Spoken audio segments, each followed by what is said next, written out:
अस्सलाम वालेकुम दोस्तों, वकील टीवी से मैं हूं मियां दाऊद और इस वक्त आपको सबसे बड़ी ब्रेकिंग न्यूज़ जो है वो देने जा रहा हूं, जिसका पूरे पाकिस्तान को इंतज़ार था और ख़ास करके तहरीक लब्बैक के कारकुनान तहरीक लब्बैक के कारकुनान के जो फैमिलीज़ हैं उनको इंतज़ार था। क्योंकि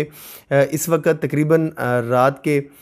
4 बज चुके हैं और हुकूमत की और तहरीक लब्बैक की जो मरकज़ी शूरा है उसके दरमियान जो मुज़ाकरात का अमल था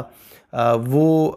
तवील अरसे तक जो है तवील घंटों तक जो है वो जारी रहा। कम से कम 7 से 8 घंटे ये मुज़ाकरात जो हैं वो चलते रहे हैं। और अब ये इस बात की तस्दीक की गई है वफाकी वज़ीर दाखिला शेख रशीद की तरफ से भी, और जो सूबाई वज़ीर कानून है राजा बशारत साहब की तरफ से भी, और मुज़ाकराती कमेटी में शामिल जो कुछ दूसरे स्टेक होल्डर्स थे उनकी तरफ से भी इस बात की तस्दीक की गई है, और मजलिस शूरा के कुछ अरकान की तरफ से भी इस बात की तस्दीक की गई है कि तहरीक लब्बैक के दरमियान और जो हुकूमत की मुज़ाकराती कमेटी है उनके दरमियान मुज़ाकरात जो हैं वो कामयाब हो गए हैं। और इन मुज़ाकरात के दरमियान के दौरान जो इस वक्त शराइत तय पाई हैं उनमें ये कहा गया है कि अमीर तहरीक लब्बैक जो हैं हाफ़िज़ साद रिज़वी उनके समेत जो तमाम तहरीक लब्बैक के कारकुनान हैं, रहनुमा हैं, उन सब को जो है वो रिहा किया जाएगा। इन मुज़ाकरात में डेडलॉक जब आया तो उसके बाद जो हाफ़िज़ साद रिज़वी हैं वो ख़ुद इस मुज़ाकराती अमल में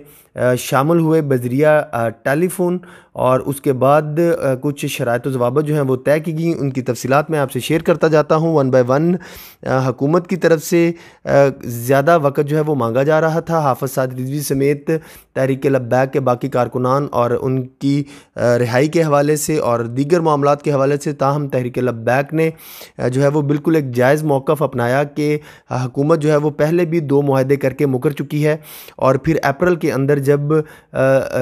12 अप्रैल को जब हाफ़िज़ साद रिज़वी साहब को गिरफ़्तार किया गया, उससे पहले भी एक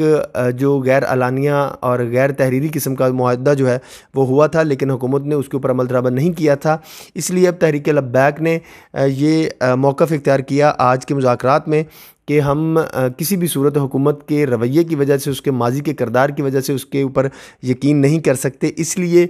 जो तहरीक लब्बैक का धरना है जो इस वक्त मुरीदके के ऊपर मौजूद है और वहाँ पर रोक दिया गया था, चूँकि मुज़ाकराती अमल में बड़ी मुस्बत पेशरफ्त हो रही थी, तो तहरीक लब्बैक की तरफ से कहा गया है कि जब तक हुकूमत इन शराइत के ऊपर जो है वो अमल दरामद नहीं करती तब तक तहरीक लब्बैक का ये धरना जो है वो बिल्कुल वहीं अपनी असल सूरत हाल में मौजूद रहेगा। ताहम जो सड़कें हैं उनको बंद नहीं किया जाएगा। जीटी रोड के ऊपर जो कारकुनान हैं वो सड़क बंद नहीं करेंगे, बल्कि उसी मुरीदके के पड़ाव के ऊपर जहाँ पे इस वक्त धरना दिया गया है वहाँ पर जो पुरअमन तरीके से सड़क के किनारे के ऊपर जो है वो बैठेंगे। और ये बिल्कुल वैसे ही जैसे मस्जिद रहमतुल्लाह आलमीन के बाहर आज से 10 दिन कबल जो है वो तहरीक लब्बैक के कारकुनान जो हैं वो पुरअमन अंदाज के साथ मुज़ाहरा कर रहे थे, वैसे ही वो मुज़ाहरा जारी रखेंगे। और पीर और मंगल तक की हुकूमत ने मोहलत ली है इन शराइत के हवाले से, और हुकूमत की तरफ से ये कहा गया है कि पीर और मंगल तक जो हैं हाफ़िज़ साद रिज़वी जो हैं वो भी रिहा कर दिए जाएंगे, और उनकी जो नज़रबंदी का मामला है वो ख़त्म कर दिया जाएगा, और उनकी जो नज़रबंदी के हवाले से रेफरेंस वफाकी नज़रसानी बोर्ड में ज़ेर समात है वो भी विड्रॉ कर लिया जाएगा। और उसके बाद जो हाफ़िज़ साद रिज़वी के नाम जो हैं 4th शेड्यूल में डाले गए हैं वो भी हाफ़िज़ साद रिज़वी साहब के हवाले से ख़त्म कर दिए जाएंगे, जबकि जो हाफ़िज़ साद रिज़वी साहब को कलअदम शख्स करार दिया गया है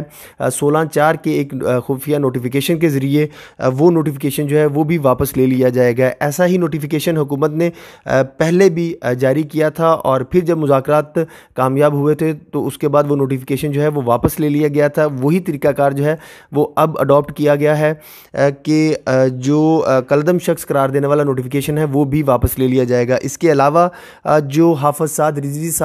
की जमात है तहरीक लब्बैक, उसको जो कलअदम करार देने का नोटिफिकेशन जारी किया गया है जो आज तक मंजर आम पर नहीं आया,